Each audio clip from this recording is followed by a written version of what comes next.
Boa noite, Dom. Meu nome é Laís. E até pouco tempo atrás, eu jurava que não acreditava em lendas ou superstições.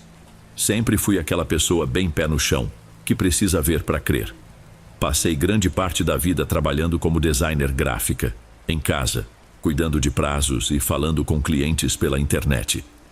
Antes de tudo acontecer, eu tinha uma rotina tranquila em Vila Velha, no Espírito Santo. Mesmo com as praias ali perto e a correria da cidade, meu dia a dia era entre arquivos no computador e uns poucos encontros de fim de semana com amigos. Eu vivia com o Rodrigo havia 5 anos. A gente não era lá o casal dos sonhos, mas dividíamos as contas, curtíamos algumas bandas em comum e compartilhávamos aquele silêncio de domingo, que às vezes vira tédio. Quando olho para trás, noto que nosso jeito era todo cronometrado. Acordávamos no mesmo horário, fazíamos compras no mesmo mercadinho, víamos séries seguindo um mini roteiro.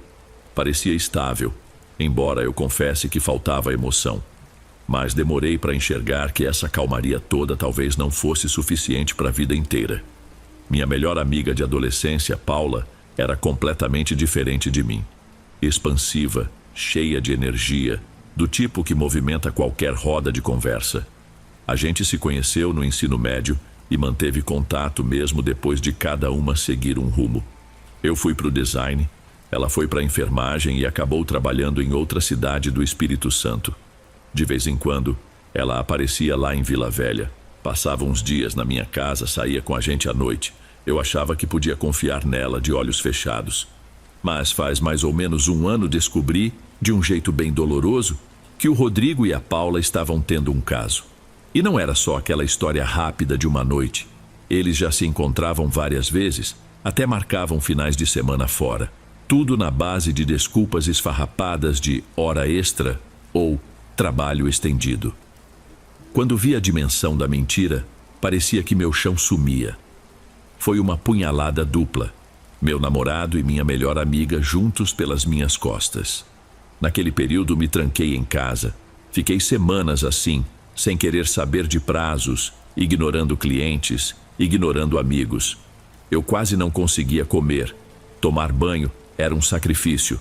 Cada canto do apartamento me lembrava deles, o cheiro do perfume dele na toalha, a risada dela ecoando no sofá, nossas fotos na parede. Era sufocante. Eu precisava me livrar daquela atmosfera, daquele lugar, mas não fazia ideia de por onde começar. Foi numa tarde de puro desespero rolando o feed da internet que esbarrei num anúncio estranho num grupo de mulheres que buscavam colegas de apartamento ou inquilinas. Algo como apartamentos tranquilos e seguros para mulheres em meio à paisagem de montanha. Aluguel acessível, segurança 24 horas, ideal para recomeços.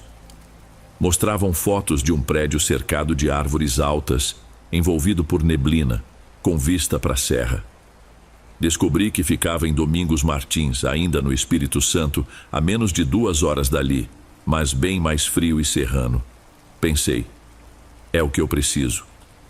Não era longe o suficiente para me impedir de ver minha família se quisesse, mas também ficava distante de tudo que me sufocava. Liguei no mesmo dia e falei com uma mulher chamada Yara, que disse ser a administradora do prédio. Ela me convidou para visitar no fim de semana e eu, num impulso, aceitei. Peguei um ônibus num sábado de manhã e segui rumo às montanhas. Quanto mais a estrada subia, mais o ar ficava fresco, úmido. Pela janela, a paisagem era o oposto das praias quentes de Vila Velha, e de um jeito que me fez respirar um certo alívio. Cheguei por volta das 10 da manhã. O prédio era mais simples que nas fotos, mas ainda assim charmoso, todo em concreto, com 3 andares só, rodeado de plantas. A neblina tomava conta de tudo, mesmo com o sol querendo aparecer. A Yara me recebeu sorrindo, muito simpática, com voz calma e uns olhos bem firmes, cheia de pulseiras artesanais nos pulsos. Você é a Laís, né? Tudo certinho na viagem? Foi sim, tranquilo. Ajeitei a mochila no ombro. Só achei mais frio do que eu esperava. A serra surpreende mesmo quem vem da cidade. Ela me guiou a um portão lateral que dava para um jardim pequeno. Mas aqui dentro o clima é bem aconchegante. Subimos uma escadinha que levava ao corredor principal. Senti um cheiro de umidade misturado a incenso ou alguma erva. Passamos por algumas portas esverdeadas até chegar no apartamento vago. Lá dentro, estava tudo limpo, iluminado por janelas grandes que mostravam o topo das árvores. Tinha uma cama, um sofá pequeno, uma mesinha de trabalho. Ainda senti um odor leve de mofo, mas, no geral, gostei do ambiente. O aluguel é esse mesmo? É sim, a gente só aluga para mulheres. Faz parte das regras do prédio, algo que estabelecemos anos atrás. Nos apoiamos e, de certa forma, nos protegemos. Por isso o preço é mais em conta. Ela acrescentou quase em sussurro que havia uma exceção. O apartamento 102, ocupado pelo Jonas, sobrinho da proprietária e responsável pela manutenção geral. Ele não participava das regras comunitárias, mas prestava serviços de segurança e pequenos reparos. Esse detalhe me pareceu sensato, então não questionei. A voz dela tinha uma tranquilidade que quase me hipnotizava. Talvez eu estivesse cansada e querendo fugir de tudo, mas assinei o contrato na mesma hora. Me veio a sensação de ou vai ou racha. Precisava largar Vila Velha, o Rodrigo, a Paula, aquele sufoco. Em menos de 2 semanas encaixotei tudo. Cancelei o que dava. Entreguei meu antigo apartamento. Só contei para minha mãe e para uma amiga de confiança. No dia em que saí de vez de Vila Velha, senti uma coisa estranha. Mistura de tristeza e alívio. Foi como se eu estivesse enterrando um pesadelo e correndo atrás de uma chance de paz. Assim que me instalei, encontrei um pratinho de bolinhos caseiros na porta, junto de um bilhete. Bem-vinda! Precisando de algo, é só chamar. Assinado pela Rebeca, do apartamento 204. No dia seguinte, outra vizinha, Adélia, do 2º andar, apareceu, devia ter uns 50 e poucos anos, mas um rosto cheio de vida. A gente trocou 2 ou 3 frases. Ela me deu um vasinho de manjericão e sumiu tão rápido que nem deu tempo de convidar para entrar. Percebi que ali, as moradoras se mostravam bem acolhedoras, mas sem forçar intimidade demais. Aos poucos, fui me acostumando ao silêncio do lugar, ao vento frio que entrava pelas frestas, à neblina das manhãs. Voltei a trabalhar, avisei meus clientes e logo estava produzindo a todo vapor. Minha saúde mental começou a melhorar. Passei a caminhar pelo bairro, embora eu evitasse ruas muito vazias por medo de me meter em roubada. Foi numa dessas caminhadas que conheci o Jonas, um rapaz alto, barba rala, carregando ferramentas. Oi, tudo bom? Sou o Jonas do 102. Sou o faz-tudo do prédio. E tio da luz queimada. Ele riu. Você é nova aqui, né? Isso, me mudei há pouco. Sou a Laís. Bem-vinda, então. Se precisar de ajuda para carregar sacolas, é só chamar. Eu não tenho o talento de fazer bolinhos como o pessoal daqui, mas posso dar uma força no que for preciso. Foi bom ver alguém perto da minha faixa etária e que não fazia parte do grupão misterioso das moradoras antigas. Ficamos conversando sobre a região, as trilhas na serra, a neblina que aparece e some. Ele mencionou que nos fins de semana voltava para Vitória para ver a família. Não combinamos nada oficial, mas deu para sentir que poderíamos virar bons amigos. Com o passar dos dias, notei que nem todos os apartamentos estavam ocupados. Um, no térreo, tinha a porta de madeira escura, meio antiga, janelas sempre fechadas e sem placa de anúncio. Às vezes, eu via uma luz fraca por baixo da porta tarde da noite, ou ouvia um barulho baixo, meio zumbido. Perguntei para Yara se alguém morava ali, mas ela só disse que a dona do prédio mantinha o espaço fechado para guardar documentos, registros antigos e objetos de família. Era, segundo ela, um depósito que ninguém além da proprietária usava. Notei também que as outras mulheres, umas 6 no total, já se conheciam faz tempo. Vira e mexe, eu via Rebeca, Adélia, Marisa e Teresa, juntas conversando baixinho no corredor ou segurando canecas de chá. Ouvi risadinhas abafadas, mas elas nunca me chamavam para participar. Várias vezes pensei em me aproximar, mas aquele clima de cumplicidade entre elas me deixava meio sem jeito. Certa noite eu estava em casa perto das 11, terminando um projeto de ilustração, quando meu celular tocou. Não reconheci o número, mas atendi. Era a voz da Paula. Laís, por favor, não desliga. O que você quer? O Rodrigo tá mal, passou por exames, mas vive dizendo que algo o persegue. Eu já tentei mãe, irmã, todo mundo. Ninguém quer saber. Os médicos dizem que ele precisa de acompanhamento longo, só que ele se recusa a ficar internado. Eu tô sozinha nisso. Você consegue algum contato ou conselho? Meu coração gelou. Não falava com a Paula desde o dia que descobri tudo. Só escutar o nome dele já me embrulhou o estômago. Mas, ao mesmo tempo, senti uma pontada de preocupação. Fiquei uns segundos muda, sem saber o que responder. Foi aí que senti um calafrio na nuca e quase ouvi uma voz dentro da minha cabeça dizendo: deixa pra lá, que eles se virem. Paula, eu não posso te ajudar. Desliguei e fiquei olhando para a parede por um tempo. Uma parte de mim gritava que aquilo era crueldade, mas outra parte se sentiu, sei lá, vingada. Eles fizeram a escolha deles, né? Na noite seguinte, mais ou menos às 10, eu preparava um chá quando ouvi uma batida leve na porta. Abri e dei de cara com a Marisa, uma das vizinhas, segurando um lenço bordado. Desculpa incomodar, queria saber se tá tudo bem. Ontem ouvi sua voz alterada. Fiquei meio sem jeito, mas contei por alto que recebi uma ligação de alguém que tinha me magoado muito. Falei que não tinha condições de ajudar, então recusei. Ela fez um leve aceno, como quem entende. Às vezes é preciso dizer não. Hoje a gente vai se reunir para conversar no terraço. Se quiser aparecer, fique à vontade. Ela foi embora antes que eu respondesse. Hesitei, mas depois de terminar meu chá, peguei um casaco e subi. Precisava pelo menos tentar me enturmar, em vez de ficar enclausurada. Quando cheguei, a lua cheia iluminava o parapeito e quase não tinha estrela por causa da névoa.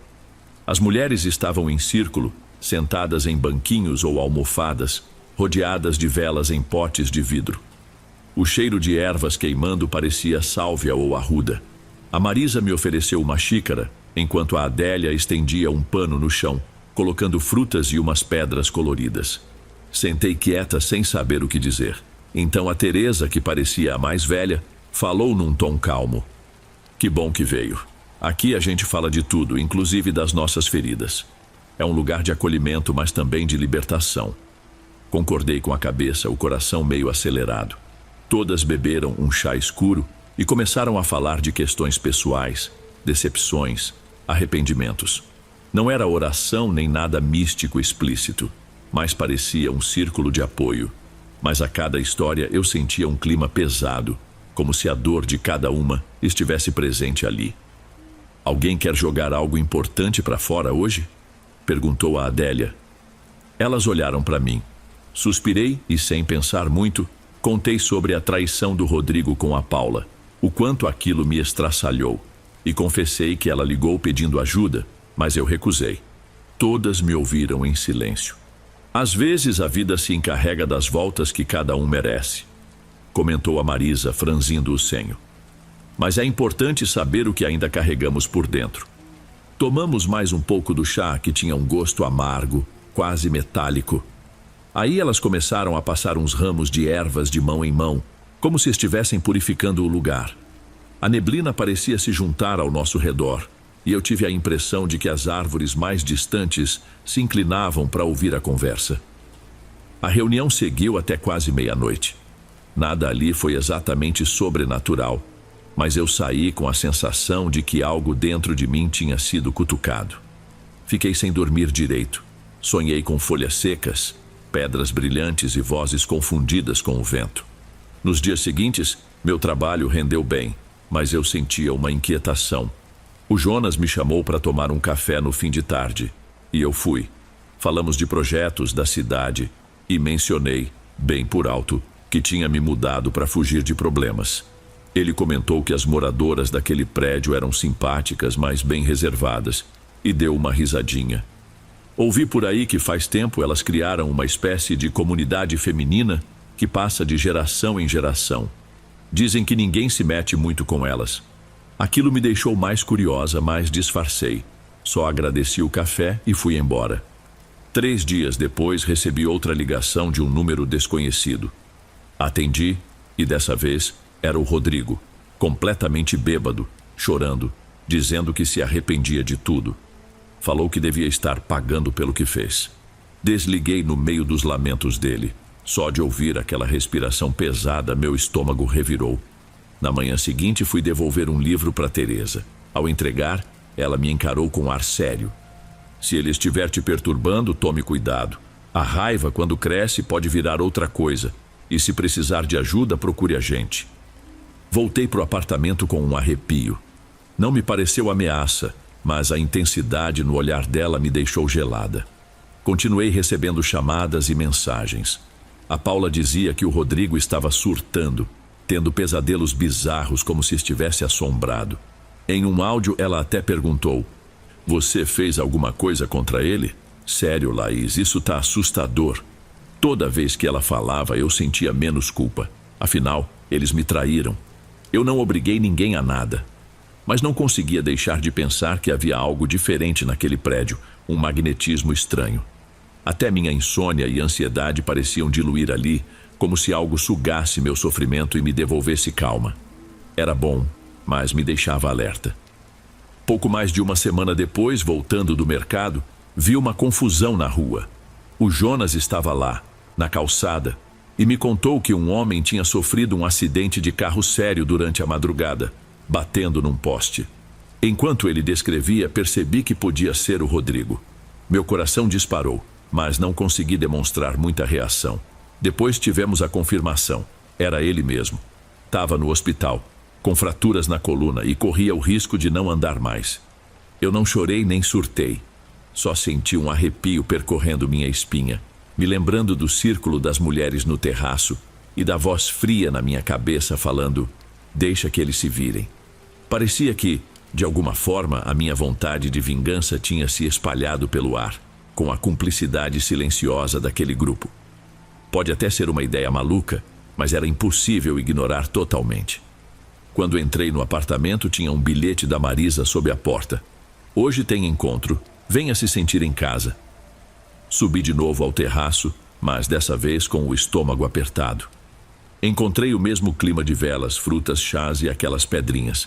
Elas me receberam com sorrisos calmos, como se já soubessem do acidente. Fiquei sabendo do acidente. Tentei manter a voz firme. "Sinto muito", disse a Teresa sem demonstrar surpresa. "Mas tem coisas que não controlamos. Às vezes, as pessoas sofrem o retorno do que fizeram." Bebi o chá que me ofereceram, amargando na boca. Elas trocaram olhares cúmplices. E eu, aos poucos, fui relaxando, quase deixando tudo nas mãos do destino, ou seja lá do que for. Fiquei meio anestesiada, ouvindo-as falarem de ciclos da lua, ervas de proteção, a importância de não segurar rancor por muito tempo. Depois disso, passei a frequentar esses encontros com certa regularidade.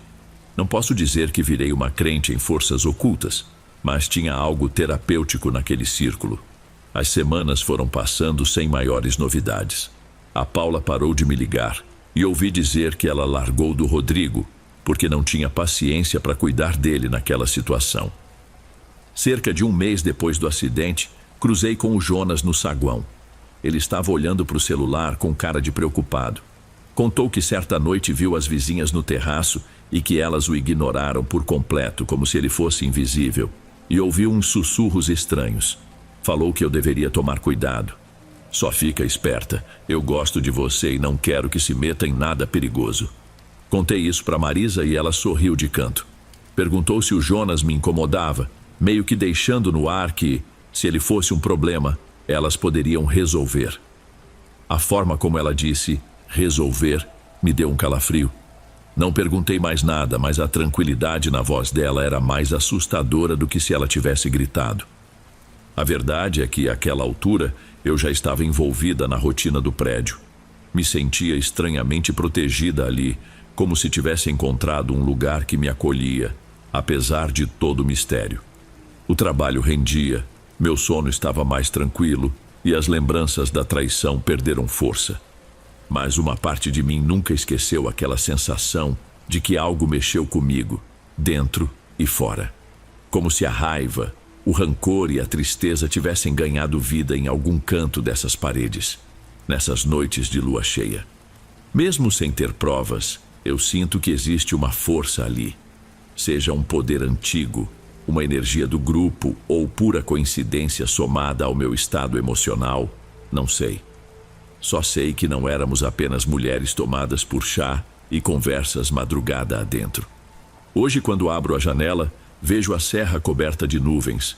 Sinto o incenso que vem de algum outro apartamento e penso em quantas histórias parecidas já aconteceram nesses corredores. Quantas pessoas entraram aqui de coração partido e saíram com uma sensação de justiça. Não tenho todas as respostas, mas estou em paz. Entendi que há lugares e pessoas que fogem às regras do que a gente aprende por aí. Lugares onde a dor se transforma, talvez até se amplifique, e a raiva pode virar algo poderoso, mesmo que ninguém fale disso abertamente. Se o que aconteceu com o Rodrigo foi só resultado da imprudência dele, ou se alguma força misteriosa o empurrou para aquele poste, eu não sei. O que posso garantir é que nunca vou esquecer as vozes daquela noite, o eco que parece pulsar nos corredores e o olhar silencioso das mulheres que me acolheram. Porque algumas respostas, no fundo, não foram feitas para a gente explicar, mas para a gente viver.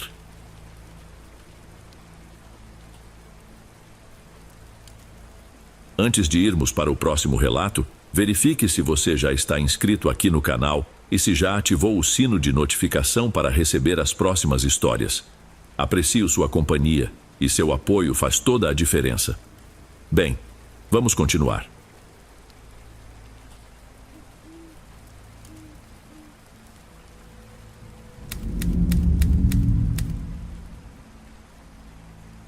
Boa noite, Dom. Meu nome é Miguel. Hoje moro bem longe de tudo isso que vou contar, mas as lembranças ainda me perseguem, principalmente de madrugada. Passei muito tempo tentando segurar tudo dentro de mim. Só que percebi que isso só fazia meu medo crescer. Aí decidi botar essas memórias para fora. Quem sabe até prevenir outras pessoas de se meterem em encrencas parecidas. Tudo começou quando resolvi me mudar para Minas Gerais, fugindo do desemprego que me rondava na minha terra natal, o interior do Rio de Janeiro. Cheguei em Belo Horizonte por volta de 2017 e fiz de tudo para sobreviver. Entreguei panfleto na rua, trabalhei de balconista em lojinhas e até vendi doce de porta em porta. A vida estava dura, mas eu ainda tinha um fiapo de esperança. Morei em pensões baratinhas, dividindo quarto com mais 3 pessoas na mesma pindaíba. Com o tempo, meu dinheirinho foi sumindo, até que um conhecido, o Renan, me indicou para uma entrevista numa tal de Astério Empreendimentos, empresa do ramo imobiliário cujo dono era o tal Astério Gomes. Antes de eu ir para essa entrevista, ouvi uns comentários esquisitos. Falaram que Astério herdou a imobiliária do pai, Silvério Gomes, um sujeito que, diz a lenda, morreu sem deixar nada para os outros filhos. Só Astério tocava o negócio e expandiu para vários estados do Brasil. Tinha fama de se envolver em disputa judicial, por prática abusiva e manipulação de contrato, mas nunca provaram nada. Mesmo com esses boatos, aceitei o emprego quase sem pensar. Eu precisava pagar o quarto e ter o que comer. Fui contratado para o setor administrativo. No começo, correu tudo bem. O prédio era enorme, com andares cheios de advogados, contadores, arquitetos e corretores. Logo notei o clima tenso. As pessoas conversavam baixo pelos corredores, olhavam desconfiadas e, principalmente, paravam de falar quando alguém mencionava o nome de Astério. Aquilo me pareceu estranho, mas eu não quis ficar encucado demais. Um dia precisei levar uns documentos para o próprio Astério assinar. A secretária dele, Elisete, avisou num tom sério. Entra ligeiro, mas não enrola. O doutor Astério não gosta de perder tempo. Entrei. Ele devia ter uns 50 anos, mas a postura e o olhar duro me pegaram de surpresa. Alto, cabelo grisalho, cara fechada. A sala era cheia de móveis pesados, umas peças antigas que pareciam de museu, e tinha um cheiro esquisito de incenso ou vela queimada. Astério me encarou por uns segundos e, sem nem dizer bom dia, apontou para os papéis. Você é o rapaz novo, né? Sim, senhor, claro. Quero eficiência, entendeu? Ele assinou tudo sem puxar assunto. Aquela frieza e o jeito de me olhar, como se analisasse cada parte de mim, me deu um calafrio, mas achei que fosse só nervosismo. Agradeci e saí rapidinho. Com as semanas, começaram a me passar uns serviços internos de outro setor, que cuidava de prédios antigos no centro e em bairros tradicionais de BH. Foi aí que conheci a Fabiana, contadora que parecia mais acessível que o resto do pessoal. Um dia, ela comentou: a gente lida com imóveis que foram de famílias falidas ou de idosos que não tinham como pagar dívidas. Muitos contratos aqui são bem suspeitos. Tem propriedade que foi parar no nome da empresa de jeitos, digamos, estranhos. Estranhos como? Doações que ninguém sabe de onde saíram. Gente que, sem mais nem menos, assina papel passando tudo para Astério Empreendimentos. Aí, quando vêm, estão na rua. Mas nada se prova na justiça. Minha pulga atrás da orelha aumentou. Fabiana ainda falou de boatos de manipulação psicológica, suborno e até coisas piores. Não quis perguntar muito, mas confesso que fiquei encucado. Algumas semanas depois, rolou uma confraternização na empresa, aniversário do Astério. Eu não estava nem um pouco afim de festa, mas disseram que a presença de todos era obrigatória.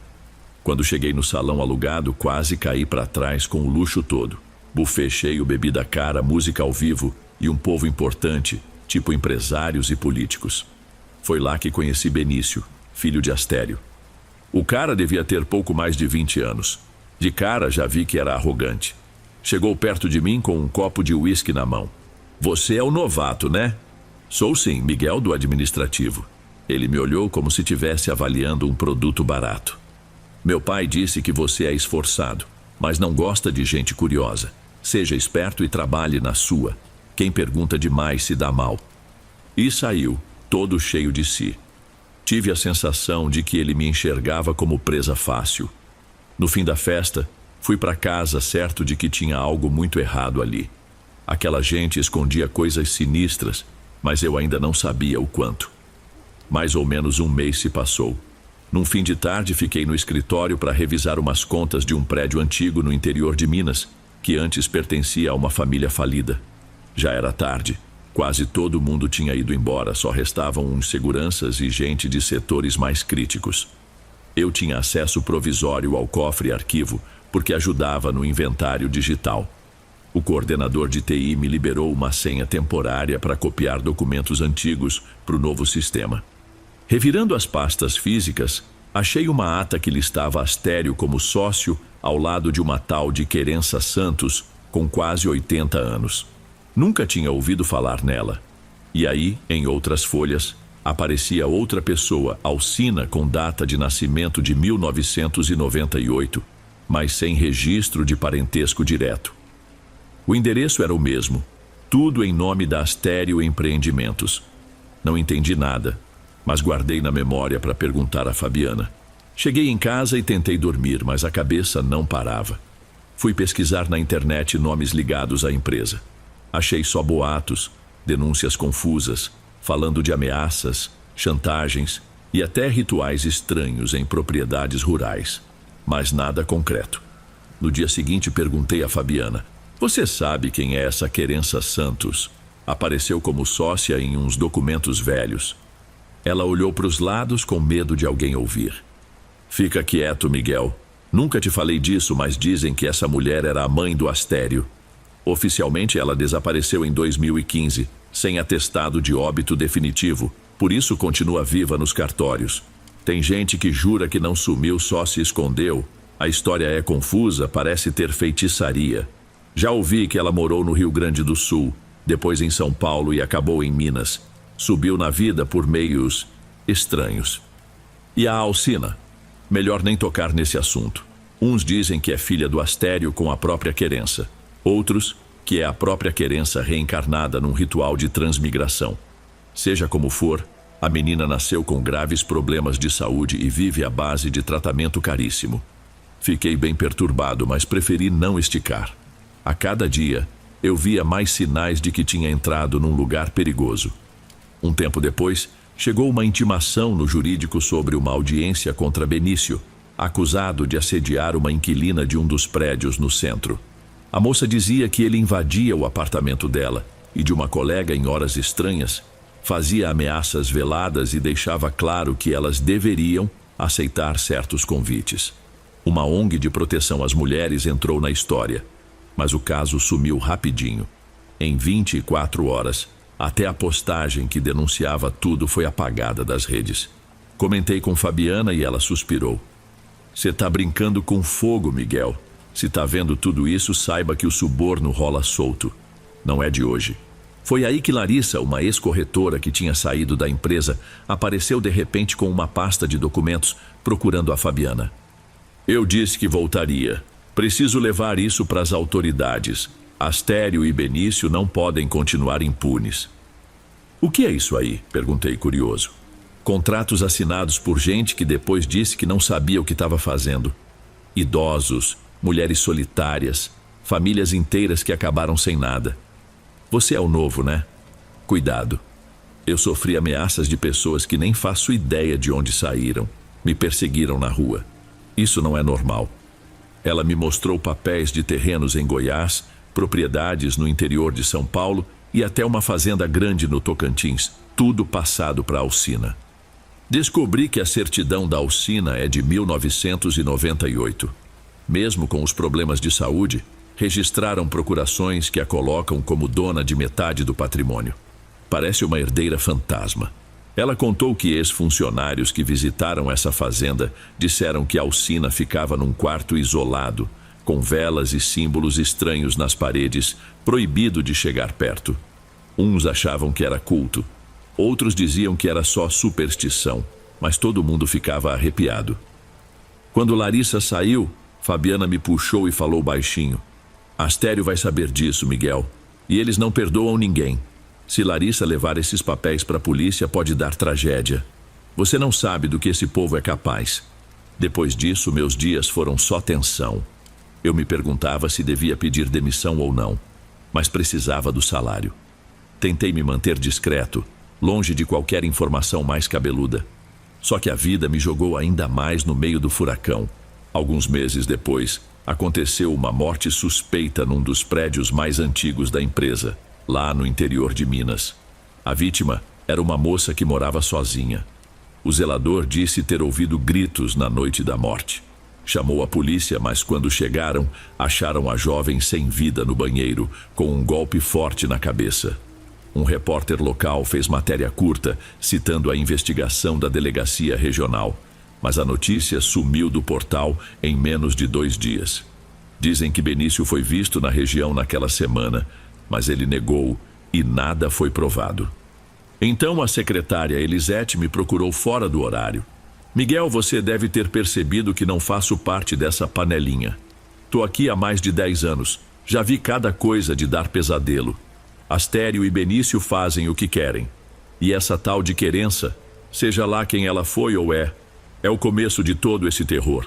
Dizem que ela enriqueceu desde moça, enganando velhos sem família, tomando propriedades e revendendo. Teve até suspeita de morte mal explicada, mas nunca provam nada.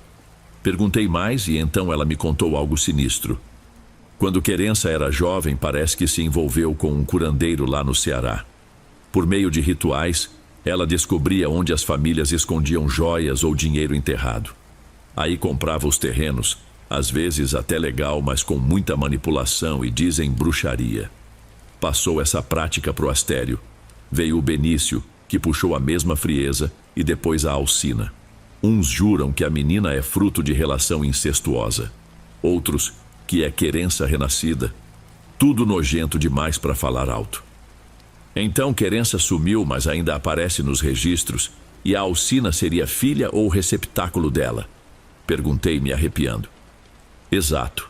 Seja qual for a verdade, eles acreditam que o sangue da família precisa de sacrifício para manter poder.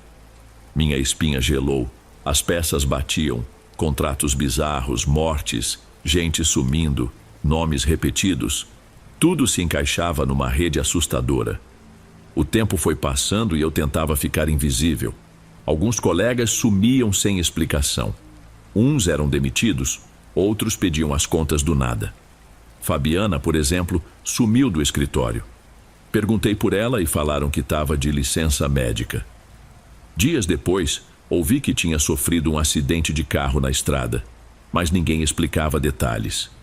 Toda vez que eu perguntava, só me davam respostas vagas. Numa noite fiquei até mais tarde para terminar uns relatórios. O andar já estava vazio, só tinha eu, um segurança na recepção e o cara de TI que me ajudara antes. De repente, ouvi um murmúrio no corredor, como se várias pessoas estivessem falando baixo. Fui ver o que era. Percebi que vinha de uma sala de reunião com a porta meio aberta e uma luz de vela tremendo lá dentro. Me arrepiei todo. Voltei depressa e desliguei meu computador, sem querer saber. Desci e o segurança me olhou atravessado, mas não comentou nada. No dia seguinte, Elisete me chamou. Você estava aqui ontem, né? Tava, mas saí cedo. Menti sem saber se era melhor admitir. Entendi, tenha cuidado. Teve uma reunião de emergência. Quando isso acontece, ficam só o doutor Astério e uns diretores antigos com a sala fechada. Depois apagam as luzes e o zelador só encontra vela, resto de alguma coisa queimada. Ninguém fala nada. Pensei que era hora de cair fora dali, mas eu não tinha outro emprego engatilhado. Segui mandando currículo por fora. O clima foi piorando quando surgiram mais denúncias contra Astério e Benício por exploração de moças que moravam nos imóveis da empresa. Pediram para eu revisar documentos que provassem a inocência deles, ou seja, achar qualquer furo nas denúncias. Me senti mal de participar disso. Enquanto analisava os papéis, notei despesas médicas altíssimas em nome de Alcina Gomes. Todo mês a empresa pagava, às vezes triplicava o valor. Era como se vivessem resolvendo emergências de saúde. Conheci então a Marcele, advogada que estava na firma fazia anos. Um dia ela me perguntou: "Você sabe o que é transmigração de alma?" Já ouvi falar, mas por quê? Dizem que é o que rola aqui. Acreditam que a dona Querença renasceu na própria filha, Alcina. Só que deu errado, por isso a menina nasceu doente. Estão tentando consertar com rituais. E para isso, sacrificariam pessoas. Meu estômago embrulhou. Estava tão horrorizado que quase não respondi. Marcele continuou: "Isso explicaria o sumiço de várias moças, os assassinatos sem solução, os suicídios estranhos. Não estou dizendo que acredito 100%, mas esses boatos rolam nos bastidores há muito tempo. Parece loucura, mas, sei lá, foi o que consegui balbuciar, sentindo as mãos suadas. Poucos dias depois me mandaram para um prédio da empresa em São Paulo. Precisava verificar a papelada de compra e venda. Chegando lá, os moradores falavam que o lugar era mal assombrado, que ouviam gritos à noite e arranhões e apareciam pássaros mortos no pátio. Uma inquilina me contou: "Vi o próprio Benício entrando de madrugada. Ele subiu até o terraço e ficou parado como se esperasse algo. Depois, ouvi um barulho de queda. Quando fui ver, não tinha ninguém. Fiquei com medo de chamar a polícia e me acharem maluca. Voltei para BH com a sensação de que não aguentaria mais. Passei noites tendo pesadelo com corredores escuros, sussurros e olhos me vigiando. Acordava no meio da noite suando. Minha libertação veio quando consegui um emprego em outra cidade, numa empresa de logística. Pedi demissão sem pestanejar. Tava com receio de sofrer represália, mas nem me perguntaram muita coisa. Só peguei minhas coisas e sumi, prometendo a mim mesmo nunca mais botar o pé perto daquela gente. Depois soube por outras fontes que Astério vendeu parte da empresa para um grupo estrangeiro, mas continuou dono de muitos imóveis antigos e valiosos. Benício sumiu, foi para o Nordeste, dizem que para escapar de investigação.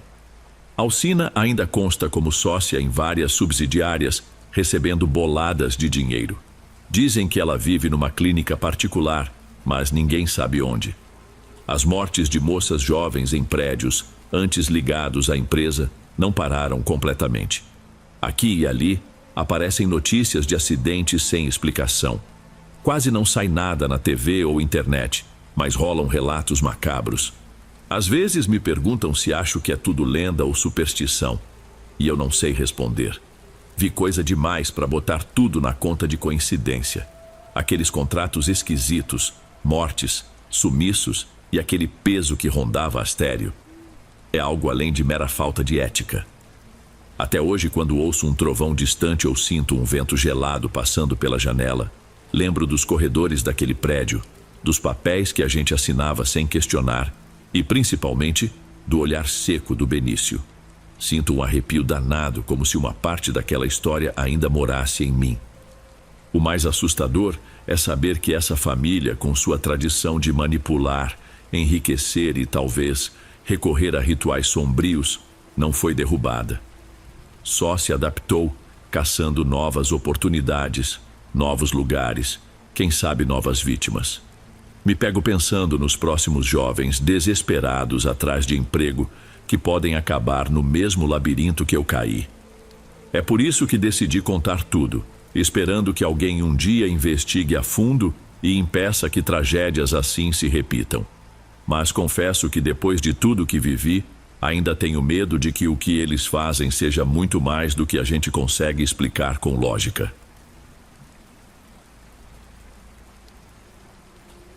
Se estiver gostando dos relatos, não se esqueça de já deixar o seu like, ele é muito importante. Bem, vamos continuar.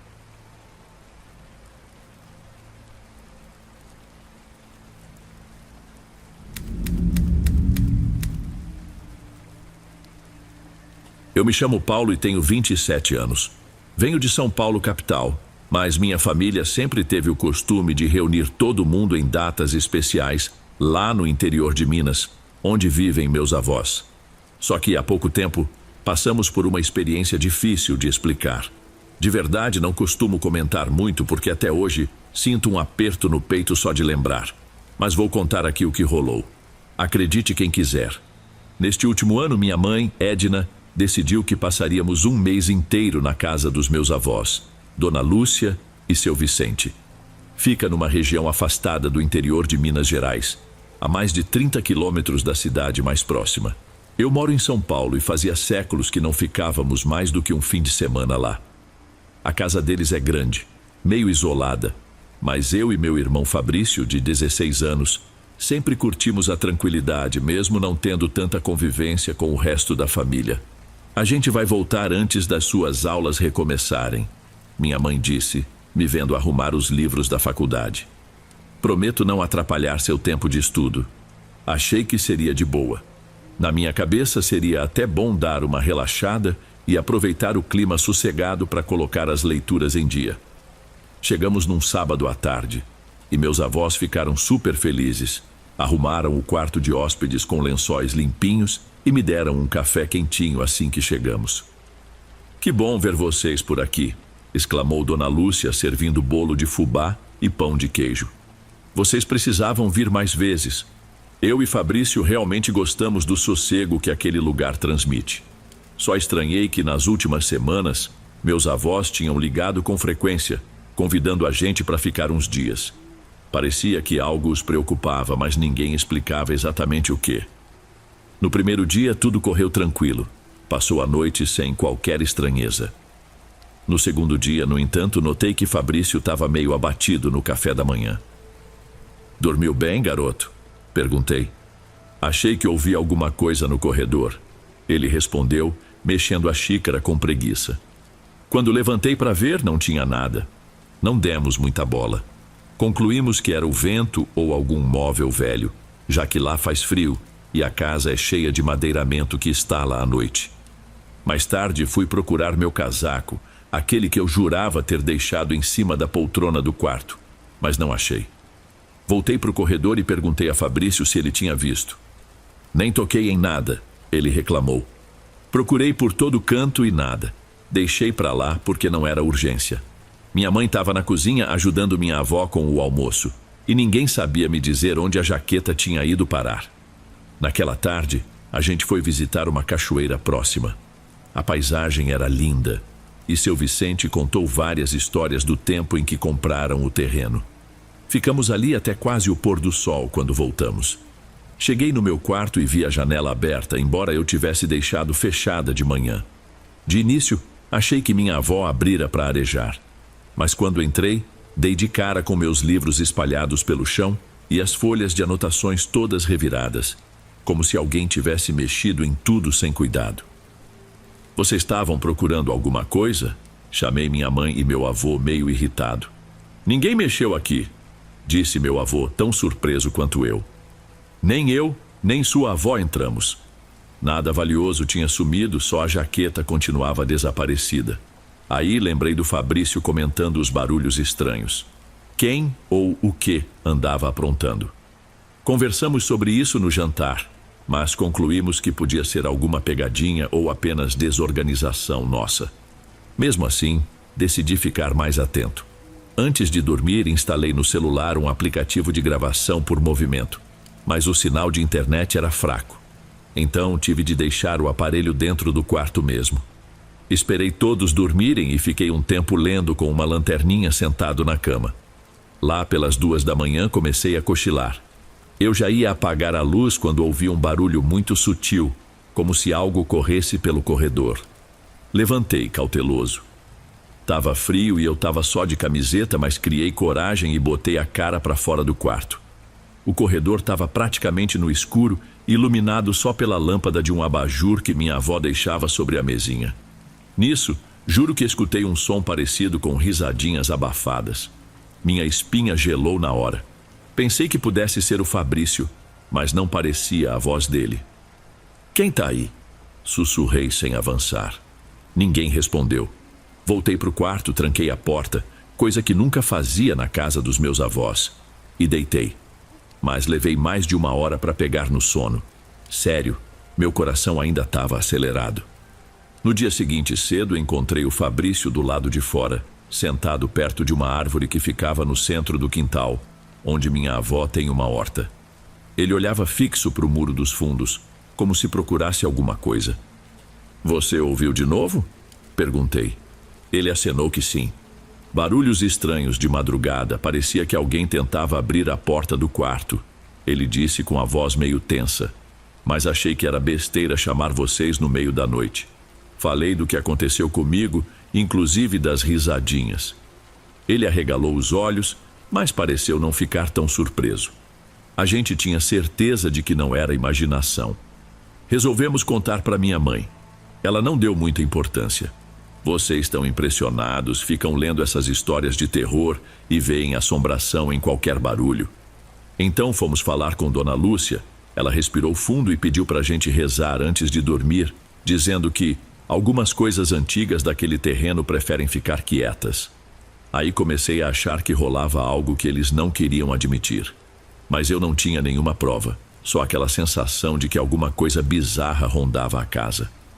Na noite seguinte, Fabrício insistiu em dormir no meu quarto, mesmo tendo outro disponível.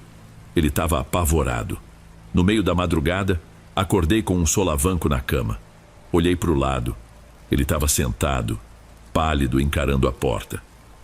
O que houve? Perguntei. Vi alguém ali. Ele quase sussurrou. Parecia uma criança, muito pequena. Pulei da cama, abri a porta. O corredor estava vazio. Fui até o final, acendi a luz, chequei os cômodos. Nada. Não briguei com ele, porque eu também desconfiava que alguma coisa andava ali. De manhã, contamos aos nossos avós. Eles trocaram um olhar rápido antes de responder. Deve ser algum bicho que invadiu a casa, um rato, um gambá, sei lá. Era estranho chamar risadas abafadas de barulho de bicho, mas não tínhamos outra teoria. Tentei comprar armadilhas na vendinha local, mas não achei nada que servisse.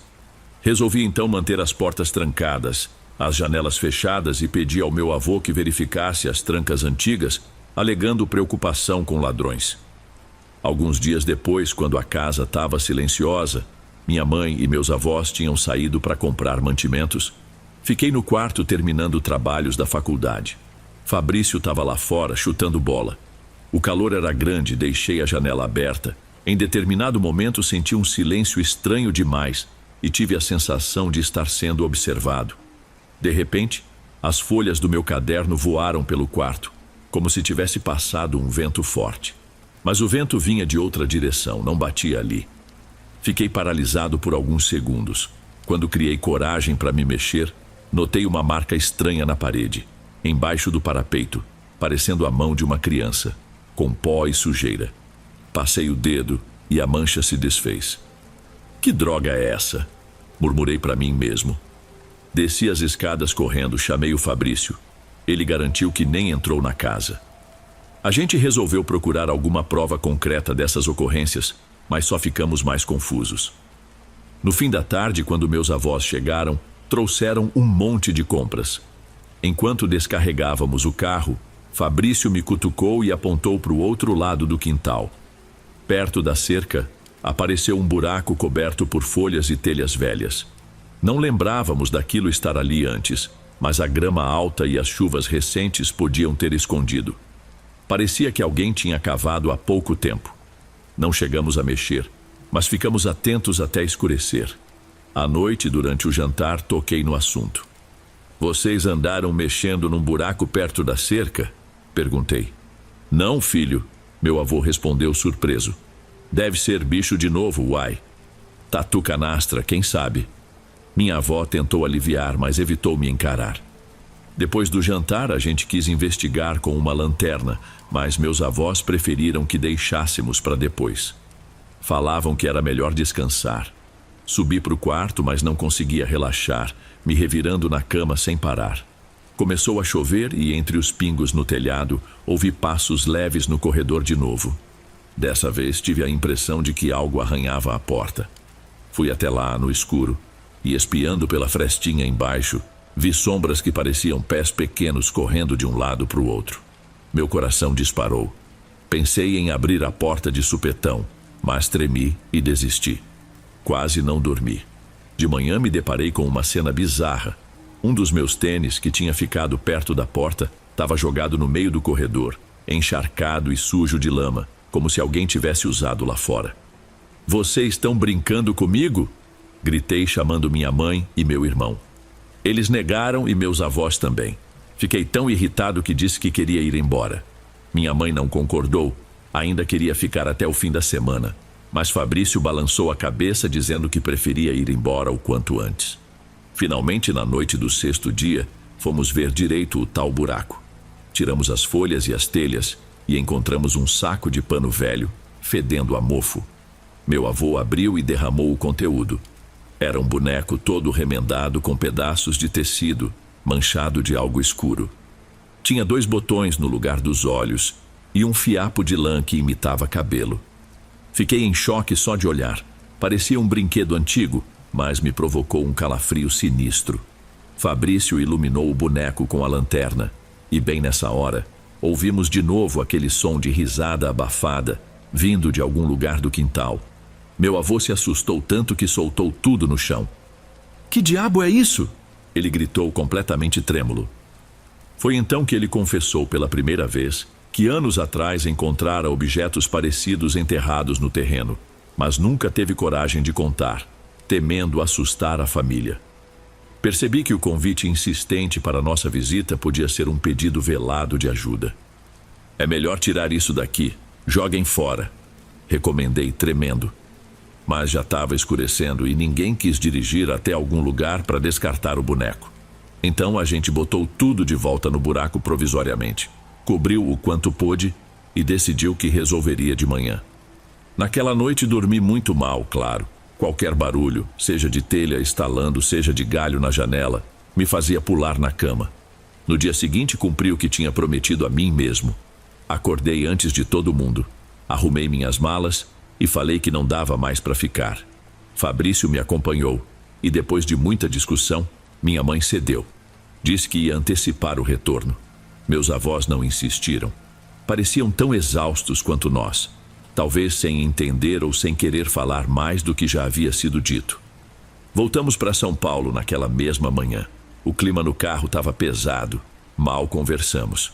Na semana seguinte, Dona Lúcia ligou contando que um pedreiro cimentou todo o lugar do buraco e que queimaram o boneco num tambor de ferro antes de cobrir.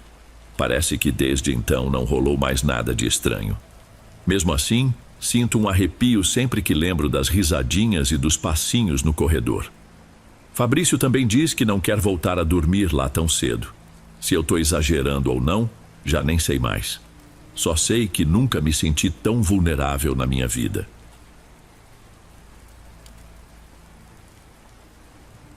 Bem, amigos, esses foram os relatos de hoje. Espero de coração que tenham gostado. Lanço vídeos novos por aqui todos os dias e ficarei muito feliz em te ver nos próximos. Agora na tela, estou deixando outros 2 bons vídeos que certamente irão gostar. Um abraço do Dom e eu te vejo por lá.